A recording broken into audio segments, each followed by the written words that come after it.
Welcome to this week's episode of Serving the Community podcast.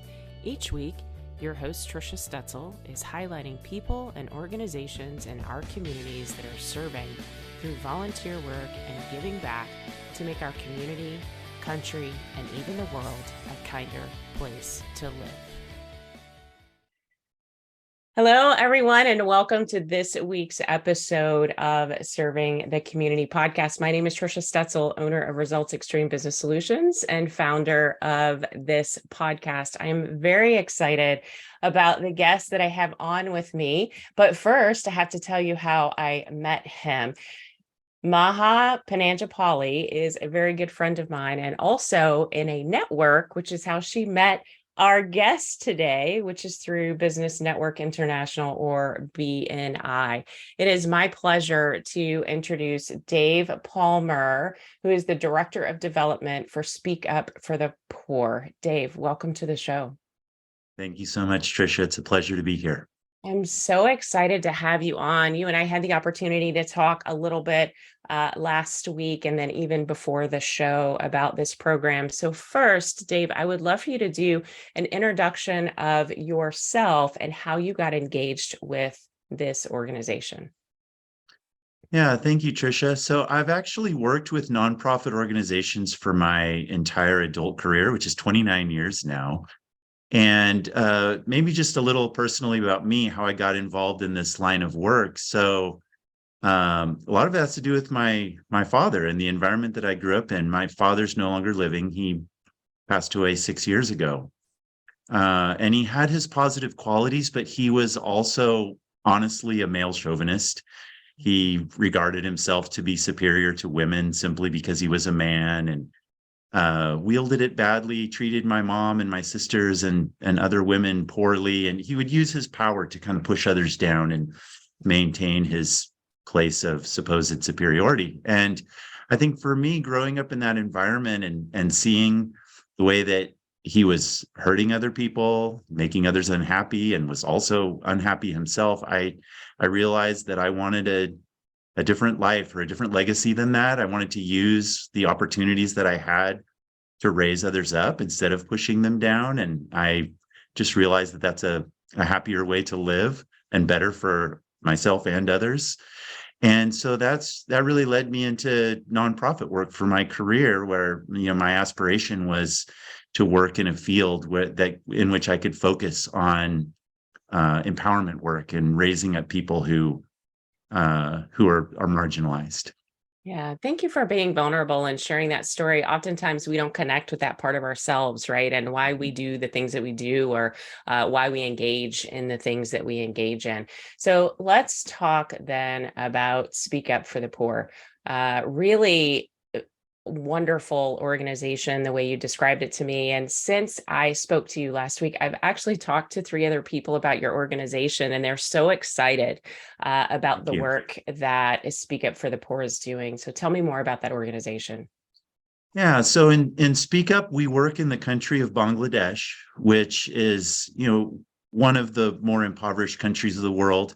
One function of the poverty in Bangladesh is that Bangladesh has the highest rate of child marriage for girls under age 15 of any country in the world.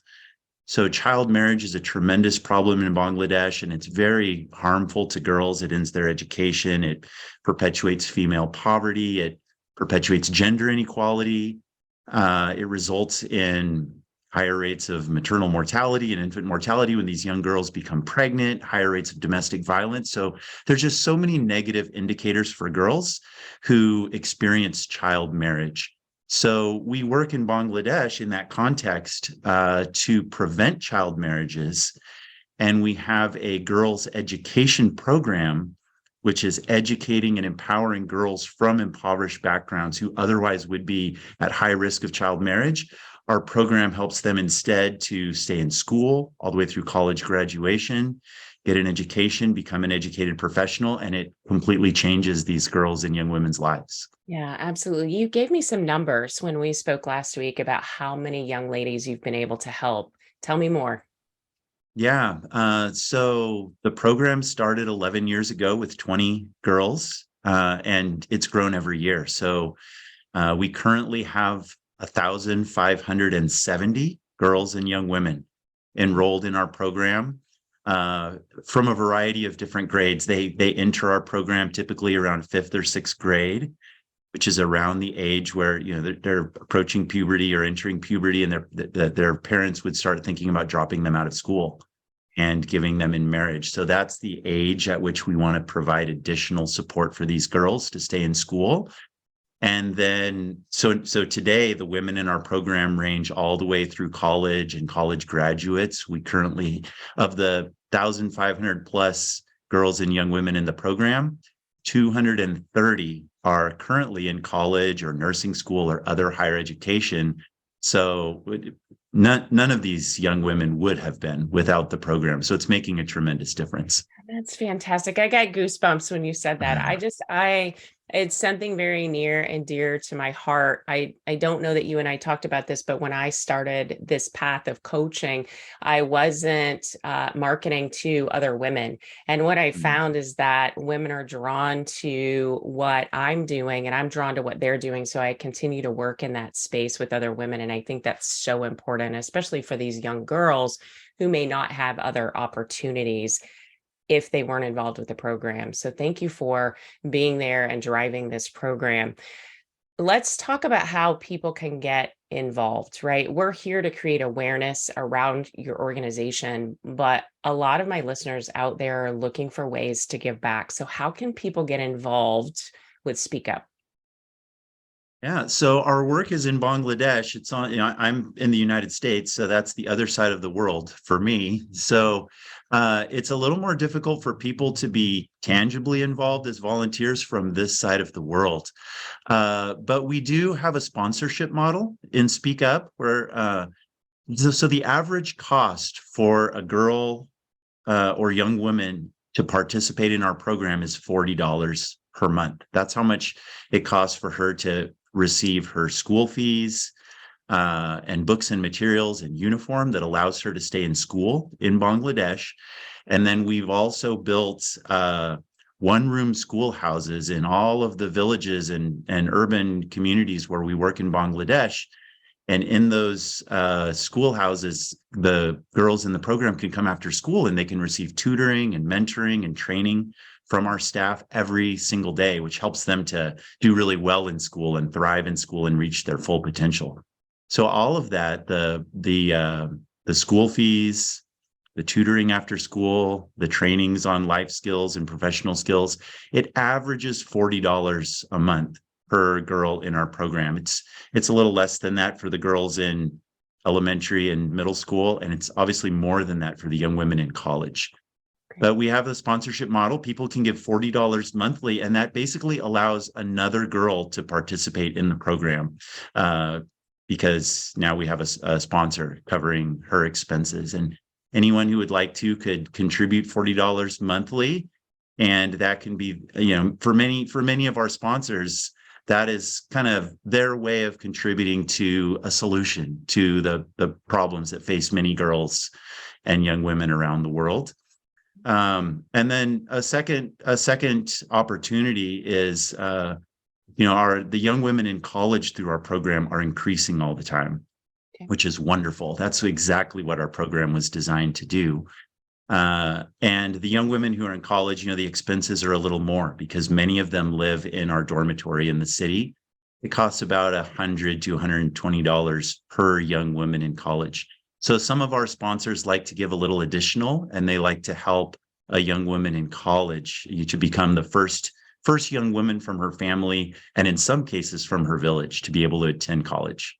Yeah, that is amazing. I'm assuming it's very easy to get into being a sponsor, either for the girls that are in the lower levels of education or the ones that are in college. Just go to your website, I assume. That's right. Yeah. If people go to speakupforthepoor.org, there's a donate button there. And clicking the donate button, there's an opportunity to sponsor a girl, or people could also make a donation of any amount if they prefer to do a one-time contribution. Okay, perfect. That's wonderful. So Dave, I want to circle back to the conversation that we were having about the name of the country. beforehand. So I said, is it okay if I say Bangladesh? Because that's the way I've always said it. And I was kind of making fun of my Texas accent. And you pointed out that it's actually Bangladesh is how it's properly Mhm. pronounced. And there's a reason why. So will you tell me that or tell that story again? I think our listeners would love to hear that. Sure, sure. So the people who live in the country of Bangladesh are the Bengali people, and the language they speak is Bengali. That's the word we use in English for it. But in their own language, in the Bengali language, the language is called Bangla. So that's the Bangla word for Bengali. So, and then the word Desh means country or land. So the country of Bangladesh is literally country or land of the Bangla people, the Bengali and Bengali speaking people. Thank you for sharing that with me. And you said 90% of us Americans pronounce it incorrectly, right? And it's just accepted, I think, across the board. But I thought that that was a really cool anecdote that we should share with the audience. So as we get into the back end of our conversation today, I would love for you to share a story about something great that has come from Speak Up. Yeah, I'd be happy to. So, let me just one example of a girl who participated in our program and had a really positive result from it. So, and I'm going to use a pseudonym for this girl's name just to protect her identity and privacy. I'll call her Asha. But Asha was a girl who joined our program when the girls' education program that Speak Up runs first came to her village. She was 13 years old, and she joined our program. She's only in the program for a brief time before her father came to her and told her that it was time to drop out of school because he had found a husband for her and she would be getting married in the coming week. She was 13 years old. And so in Bangladesh, there's nothing really uncommon or surprising about a 13-year-old girl being dropped out of school and given in marriage. That happens all the time. Mhm. But what is surprising and what was out of the ordinary was the way that Asha responded to her father. Hmm. She insisted that she was not going to drop out of school. She was not going to get married at 13. She said, I'm going to be a teacher. And the reason why she had this dream and this vision for her life, and really she was one of the first girls that we knew of who successfully resisted family pressure to do something that all girls from her village up to that point would have just been expected and assumed to do. And she could do that because our program had come to her village, giving Asha and so many other dozens or hundreds of girls like her another option besides child marriage.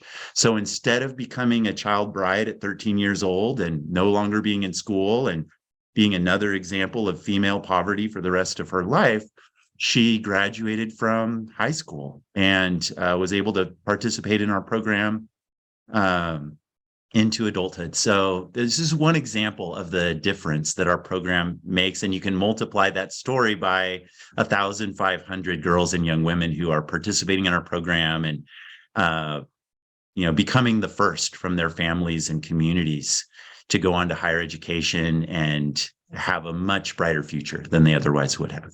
Wow, what an amazing story. Dave, you're out changing the world. I'm so blessed to have you on the show today to talk about this organization, Speak Up for the Poor. And you do amazing work, and your organization does amazing work. As Thank you, Tricia. we start to wrap up here, I would love for you to share contact information, ways that, and include the website again as well. By the way, listeners, as always, I will include this in the show notes so that you can grab those and go find more information on Speak Up very quickly. But Dave, for those who are just listening, if you'll share that contact information, that would be great.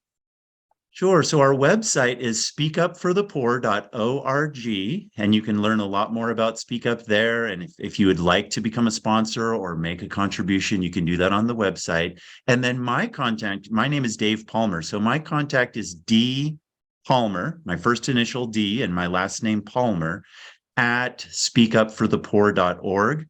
So if anyone has questions or would like to even have a conversation and hear more about our work, I would love to hear from you through my email address. Fantastic. Dave, is Speak Up on social media? Can people find you on social media as well? We are, yes. Primarily on Facebook and on Instagram. So on Facebook, our handle is, facebook.com, and then Girls Education Program, which is the name of the program that we run in Bangladesh for girls. And then on Instagram, it's Instagram, and then the handle is Speak Up for the Poor. So if people search for us, Facebook and Instagram, you can see lots of pictures and updates about our work there. Yeah, fantastic. And by the way, I'm going to commit to this, Dave. You've got some slides that we're going to put on the YouTube podcast channel. So if you are just listening, I'm going to encourage all of you to pop over to the YouTube podcast channel so that you can see the videos as well of Dave and I talking, because we're going to insert some really cool pictures that Dave has sent over to me. So Dave, thank you so much again for being with me on the show. Thank you so much, Tricia. It was really a pleasure to be here. And that concludes this week's podcast, Serving the Community.